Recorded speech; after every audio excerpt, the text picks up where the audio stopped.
And here it is, a new fine addition to my collection directly from Anasabers, the Mandalorian S9. Now, I got the NeoPixel version, but they also have an RGB version if you're more interested just strictly for dueling, but I like that extra bit of lighting.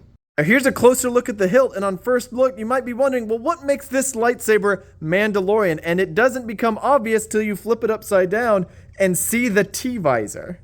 And the installation is so easy, even an engineer can do it. And to prove it, I'll have to do it for y'all. So all you'll need are the screws, you'll need the Allen wrench, the hilt, and then the blade itself.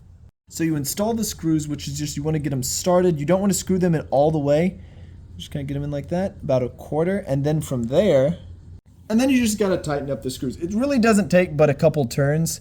And honestly, if you want to leave it uninstalled and you just want to store it that way, it will make it a little bit shorter. Or if you want to use it for travel, it really only takes probably a minute to get all of it set up and installed. Super simple. Just make sure it's snug against the base plate. That way it will actually connect to the power of the lightsaber itself and turn on. That's really the main thing. As long as it's snug, it will work just fine. Now this is more of a preference thing, but personally I prefer it when there isn't a visible charging port. And this one does that really well. As you can see, it's not visible at all, and you actually have to unscrew the hilt to be able to see it. Now, it does take a USB-C type charger, which is pretty common. Pretty much any modern Android technology comes with one.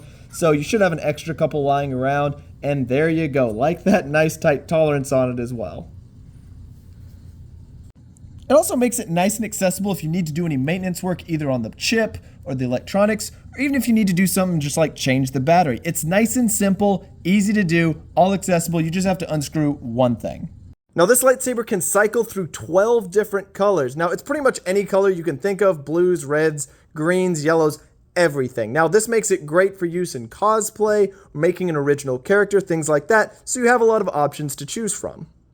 Now before we get into any further testing, let's talk about some product specs. The hilt is made out of aluminum alloy 6063. The blade itself is made out of Spotlight PC. The LEDs inside are RGB fiberglass LED strips. Speaker is a 4 ohm speaker. Blade size is about 82 to 92 centimeters depending on which one you choose to pick. Operating time, it lasts 4 hours on a single charge. Now the charge time does take 2 hours, but it comes with 27 sound fonts, which is more than I could ever need. It's got 12 different blade colors and then 9 different blade effects, as well as 11 kind of boot effects. Start by testing out those speakers. So to turn it on, you can either press the button or you can just, which is one of my favorite parts about the NeoPixel. Honestly, this is the high audio setting. It's got really good audio reflectivity. I have a lot of issues with a couple of my other sabers where you can't tell when you're swinging it. No issue with that with this one at all, honestly. That's a very strong mark in its favor. And honestly, the high volume is pretty dang loud. There's also a low setting as well as a mute, which I've been using for a lot of this video, just so you can actually hear when I'm talking. Next, let's check the input response. Honestly, it's pretty smooth. You just kind of give it a light twist. The blaster effect, pretty natural. It doesn't have really any input lag, which is what I'm kind of the most afraid of. I've seen that with especially lower grade lightsabers, but doesn't seem to be a problem at all here.